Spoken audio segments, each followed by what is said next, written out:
അയ്യോ വണക്കം.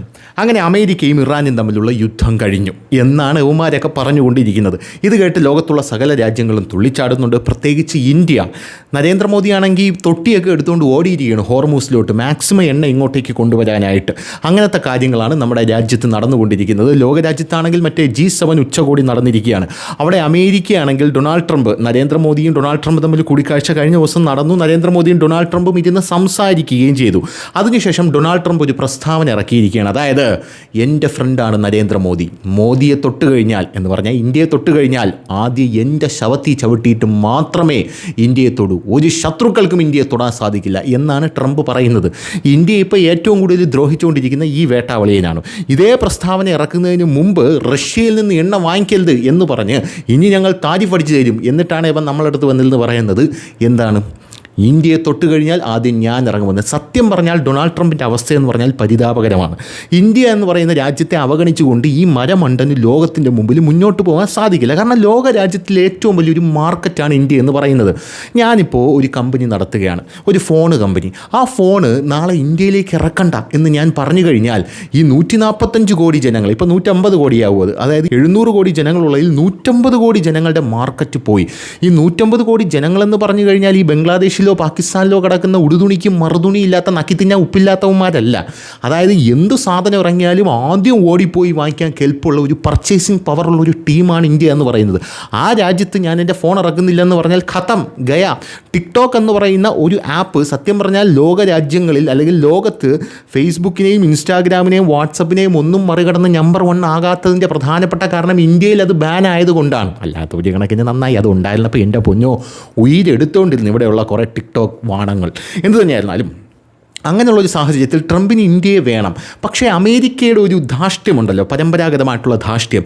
ഇന്ത്യ ഇപ്പോഴും പണ്ട് മൂക്കളെ ഒലിപ്പിച്ച് കാട്ടാക്കട ബസ്സിൽ തൂങ്ങി നടന്നുകൊണ്ട് പോകുന്ന ചെറുക്കനെ പോലെയാണെന്നാണ് ഇവൻ്റെ വിചാരം. പക്ഷേ അങ്ങനെയല്ല, ഇന്ത്യ ഒരുപാട് മാറിക്കഴിഞ്ഞു. ഇന്ത്യക്കും ഡിമാൻഡ്സ് ഉണ്ട്, അത് നമ്മൾ പറയും, അത് അംഗീകരിക്കും. എങ്കിൽ മാത്രം നീയൊക്കെ മുന്നോട്ട് പോയാൽ മതി. ഇല്ലെങ്കിൽ നമ്മുടെ ആഭ്യന്തര വിപണി സ്ട്രോങ് ആണ്, നമ്മൾ അത് വെച്ച് കാര്യങ്ങളൊക്കെ ഡീൽ ചെയ്തോളാം. അതിൻ്റെ ഏറ്റവും വലിയ ഉദാഹരണമാണ് ഇവൻ ചെറപറ താരിഫ് അടിച്ച് തന്നുകൊണ്ടിരുന്നത്. അപ്പോൾ ആ സമയത്ത് നമ്മുടെ ആഭ്യന്തര വിപണി തുറന്നതും ആ സമയത്ത് ഫ്ലിപ്കാർട്ടിലും ആമസോണിലും മിന്ത്രയിലൊക്കെ എന്തൊരു ബഹളമായിരുന്നു. അതായത് സാധനങ്ങളൊക്കെ വിലക്കുറവിട്ട് ആൾക്കാർ ഇറങ്ങി മേടിച്ചു, മാർക്കറ്റിൽ പൈസ ഇറങ്ങി നമ്മുടെ പർച്ചേസിംഗ് പവർ കാണിച്ചു മാർക്കറ്റിലേക്ക് മണി ഒഴുക്കുന്ന കാഴ്ച നമ്മൾ കണ്ടതാണ്. അപ്പോൾ കാണാൻ നമ്മുടെ ചെമ്മീൻ ഉണ്ടല്ലോ, നമ്മൾ ഏറ്റവും കൂടുതൽ ട്രംപ് താരിഫ് അടിച്ചപ്പോൾ നമ്മൾ ഏറ്റവും കൂടുതൽ ബുദ്ധിമുട്ടിയത് ഈ ചെമ്മീൻ ആരെടുക്കും. ഈ മീനിനൊരു പ്രത്യേകത ഉണ്ട്, മത്സ്യം അത് ഇരുന്നാൽ കെട്ടുപോകും. അങ്ങനത്തെ സാധനം ആരെടുക്കും, അതാണ് ചോദ്യം എന്ന് പറയുന്നത്. അപ്പോൾ കാണാൻ റഷ്യയിൽ നിന്ന് ദിമിത്രി പത്രുഷേവ് എന്ന് പറയുന്ന ഒരുത്തൻ ഇങ്ങോട്ടേക്ക് വരുന്നു. എന്നിട്ട് പറയുന്നു ചെമ്മീനല്ലേ ഞാൻ എടുത്തോളാം എന്ന് പറഞ്ഞിട്ട് ചെമ്മീനും കൊണ്ടുപോകുന്നു. അപ്പോൾ കാരണം യൂറോപ്പിലുള്ള ആൾക്കാർ ഇവിടെ വന്ന് FTA കരാർ ഇത് തന്നെ തക്കുമെന്ന് പറഞ്ഞ് ഒപ്പിട്ടിട്ട് പോകുന്നു. ചരിത്രപരമായിട്ടുള്ള UK എന്ന് കുറേ എണ്ണം വന്ന് ഇവിടെ നിന്ന് നരേന്ദ്രമോദിയുടെ കയ്യിൽ നിന്ന് കുറേ കരാർ ഒപ്പിട്ടിട്ട് അങ്ങോട്ടേക്ക് പോകുന്നു. ഇങ്ങനെ പല പല കാര്യങ്ങളും നമ്മുടെ രാജ്യത്ത് നടന്നു. പക്ഷേ ഇതൊന്നും ട്രംപിന് പിടിക്കുന്നില്ല. ട്രംപിന് ഇന്ത്യ വരുതിയിലേക്ക് വരുന്നത് പൊന്നുമോനെ ഇനി നടക്കില്ല. G7 ഉച്ചകോടിയിൽ ഭാരതത്തിൻ്റെ ആ ഒരു സ്ഥാനം കണ്ടിട്ട് യൂറോപ്യൻ രാജ്യങ്ങൾ പറഞ്ഞത് ഇനി അമേരിക്കയുടെ കളിയൊന്നും നടക്കില്ല. കഴിഞ്ഞ ദിവസം റിപ്പോർട്ട് ചെയ്തിട്ടുണ്ട്, മനോരമയുടെയൊക്കെ റിപ്പോർട്ട് ചെയ്തിട്ടുണ്ട്, ഒന്ന് പോയി വായിച്ചോ. അതായത് G7 യൂറോപ്യൻ രാജ്യങ്ങൾ പോലും പറഞ്ഞത് ഇനിയിപ്പോൾ ഇന്ത്യ ഈ G7 പ്രബലമാവുന്നതിൻ്റെ പ്രധാനപ്പെട്ട കാര്യം ലോകക്രമം മാറുന്നതാണ് എന്ന് തന്നെ പറയുന്നൊരു കാഴ്ച നമ്മൾ കണ്ടതാണ്. അപ്പോൾ ഇങ്ങനെ ഒരു സാഹചര്യത്തിൽ ഹോർമൂസ് കടലിടുക്ക് തുറന്നു. അല്ല, ഹോർമൂസ് കടലിടുക്ക് എന്തിനാണ് അടച്ചത്? അത് തുറക്കാൻ വേണ്ടി അടച്ചതാ എന്നാണ് ട്രംപ് ഇപ്പോൾ പറഞ്ഞുകൊണ്ടിരിക്കുന്നത്. കാരണം ഈ യുദ്ധത്തിൽ യഥാർത്ഥത്തിലുള്ള വിജയി ആരെന്ന് ചോദിച്ചാൽ അത് ഇറാനാണെന്ന് പറയേണ്ടി വരും. അമേരിക്കയെ പോലുള്ളൊരു മൈറ്റി പവറിൻ്റെ മുമ്പിൽ തല കുനിക്കാതെ നിന്നൊരു രാജ്യമാണ് ഇറാൻ എന്ന് പറയുന്നത്. അപ്പോൾ എനിക്കൊരു സംശയം ഉണ്ടായി.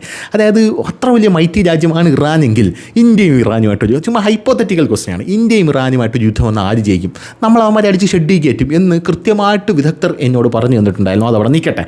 എന്തായിരുന്നാലും ഹോർമൂസ് കടലിടുക്ക് തുറന്നു. ഈ ഹോർമൂസ് കടലിടുക്ക് എന്ന് പറഞ്ഞാൽ ഇടുങ്ങിയ ഒരു സ്ഥലമാണ്. ഈ ഇടുങ്ങിയ സ്ഥലത്തിൻ്റെ ഇടയിൽ കൂടെ വേണം എണ്ണ ഇന്ത്യയിലോട്ട് വരാൻ. ഇന്ത്യ ആണെങ്കിൽ പ്രതിസന്ധിയിലായിപ്പോയി, അത് സത്യമായിട്ടുള്ള കാര്യമാണ്. ഇന്ത്യ പ്രതിസന്ധിയിലായി, അത് യുദ്ധം കാരണമാണ് പ്രതിസന്ധിയിലായത്. ആരെയും പഴിച്ചിട്ട് കാര്യമില്ല.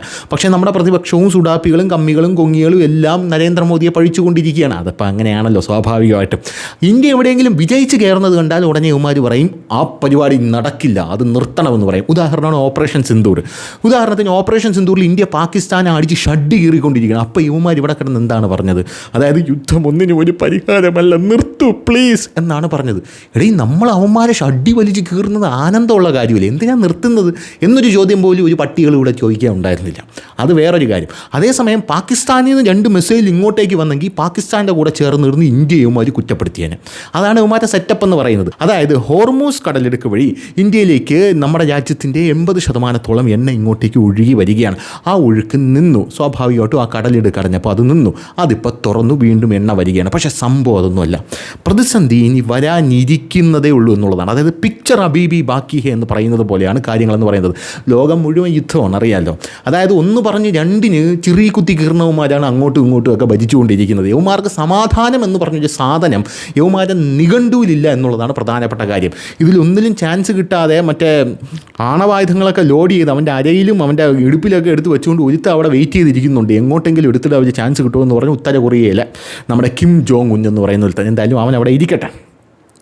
ഇതിനിടയിൽ നമുക്ക് വലിയൊരു പ്രതിസന്ധി, വലിയൊരു അപകടത്തിലേക്ക് രാജ്യം പോകും എന്നുള്ള മുന്നറിയിപ്പ് ഇപ്പോൾ പല ആൾക്കാരും തരുന്നുണ്ട്. അത് വേറൊന്നും കൊണ്ടല്ല, അത് തായ്വാൻ വിഷയത്തിലാണ്. ഈ ഹോർമൂസ് കടലിടുക്കിനേക്കാൾ പ്രാധാന്യമുള്ള ഒരു മലാക്ക കടലിടുക്ക് അവിടെ കിടപ്പുണ്ടെന്നുള്ളതാണ് പ്രധാനപ്പെട്ട കാര്യം എന്ന് പറയുന്നത്.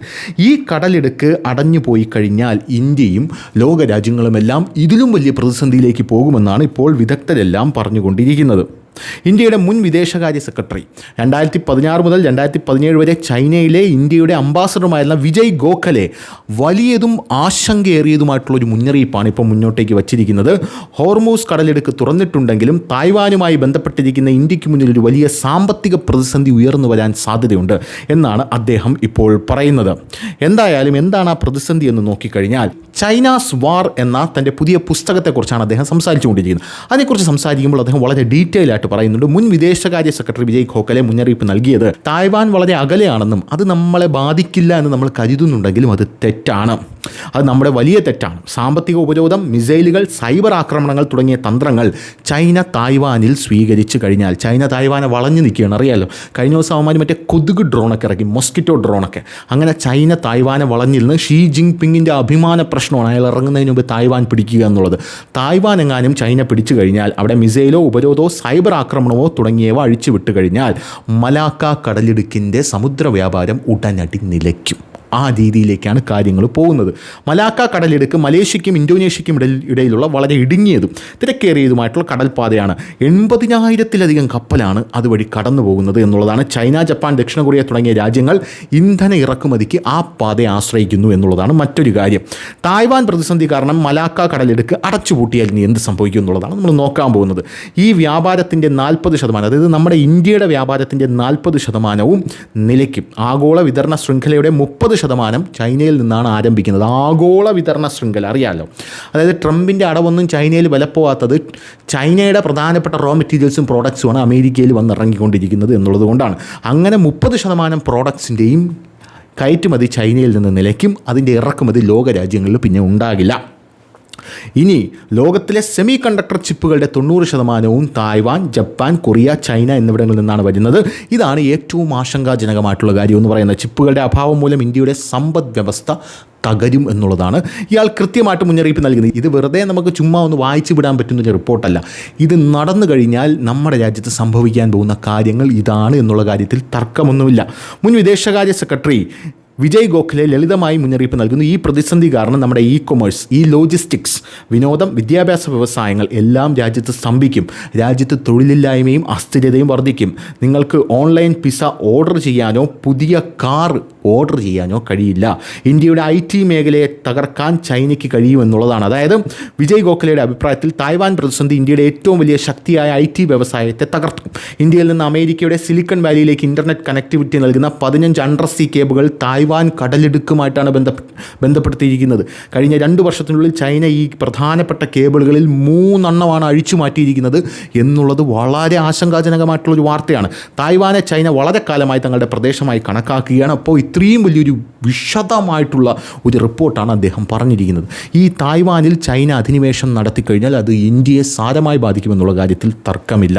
അപ്പോൾ അതിനുള്ള പ്രിക്കോഷൻ ഇപ്പോഴേ എടുക്കണമെന്നുള്ളതാണ് പ്രധാനപ്പെട്ട കാര്യം. അതായത് ചുരുക്കി പറഞ്ഞു കഴിഞ്ഞാൽ, ഒരു മനുഷ്യൻ രാജ്യത്ത് രാജ്യത്തെ നന്നാക്കാനായിട്ട് നന്നാക്കാനായിട്ട് കയറി ഇങ്ങനെ ഇരിക്കുമ്പോൾ ലോക രാജ്യങ്ങളെല്ലാം കൂടെ നീ നന്നാവണ്ടടാ എന്ന് പറഞ്ഞിട്ട് അവിടെ കേബിൾ അടിക്കുന്നു, ഇവിടെ കേബിൾ അടിക്കുന്നു, കടലിട്ട് കടച്ചു പൂട്ടുന്നു. സ്വാഭാവികമായിട്ടും നന്നാവാനായിട്ട് നമ്മൾ സ്വരുക്കൂട്ടി വെച്ച കാര്യങ്ങളൊക്കെ ഉണ്ടല്ലോ. ഉദാഹരണത്തിന് ഞാനിപ്പോൾ ഒരു വീട് അത് നയിച്ചു കൊണ്ട് പോവുകയാണ്. ആ വീട് നയിച്ചു കൊണ്ട് പോകുമ്പോൾ ഞാൻ എന്ത് ചെയ്യുന്നു, എൻ്റെ അക്കൗണ്ടിൽ ഒരു 10 ലക്ഷം രൂപ ഞാൻ സമ്പാദിക്കുന്നു, സേവ് ചെയ്യുന്നു. ആ സേവ് ചെയ്യുന്ന 10 ലക്ഷം രൂപ ഞാൻ വിചാരിക്കുന്നു ഒരു ബിസിനസ് തുടങ്ങിയിട്ട് എൻ്റെ കുടുംബം ഇനി നല്ല നിലയിലേക്ക് ആ ബിസിനസ് തുടങ്ങിയാൽ ഞാൻ ഈ 10 ലക്ഷം രൂപ പെർ ക്യാപിറ്റൽ ഉണ്ടെങ്കിൽ ഞാൻ രക്ഷപ്പെടും, ഭാവിയിൽ കോടീശ്വരനാവും എന്ന് വിചാരിച്ചിരിക്കുമ്പോൾ വീട്ടിൽ എൻ്റെ ഏതെങ്കിലും ഒരു ബന്ധു അല്ലെങ്കിൽ എൻ്റെ ഏതെങ്കിലും ഒരു അടുത്ത സുഹൃത്ത് എന്ത് ചെയ്യുകയാണ്, ഒരു ആക്സിഡൻറ്റിൽ പെടുകയാണ്. അവന് ഈ പൈസ അങ്ങോട്ടെടുത്ത് കൊടുക്കേണ്ടി വരും. ഇതാണ് സെറ്റപ്പ് എന്ന് പറയുന്നത്. അതായത് നമ്മുടെ രാജ്യം മുന്നോട്ട് തന്നെയാണ് പൊയ്ക്കൊണ്ടിരിക്കുന്നത്, അതിൽ യാതൊരുവിധ തർക്കവുമില്ല. പക്ഷേ അങ്ങനെ മുന്നോട്ട് പോകുമ്പോൾ നമ്മുടെ രാജ്യം പർച്ചേസിംഗ് പവറിൽ ഇത്രയും വലിയ അതിഭീകരമായിട്ടുള്ള രാജ്യമായതുകൊണ്ടും ഇപ്പോൾ ലോകക്രമം മാറിക്കൊണ്ടിരിക്കുന്നത് കൊണ്ടും പ്രതിസന്ധികൾ വരും. ആ പ്രതിസന്ധികൾ തരണം ചെയ്ത് മാത്രമേ നമുക്ക് മുന്നോട്ട് പോകാൻ സാധിക്കുകയുള്ളൂ എന്നുള്ളതാണ് പ്രധാനപ്പെട്ട കാര്യം. അപ്പോൾ ഇതെന്തായാലും മൈൻഡ് ചെയ്തിരിക്കട്ടെ. രാജ്യം വലിയൊരു അപകടത്തിലേക്ക് കടക്കാനുള്ള സൂചന വളരെ വലുതായി തന്നെ മുന്നിൽ നിൽക്കുക ആണ്. അപ്പോൾ ശരി.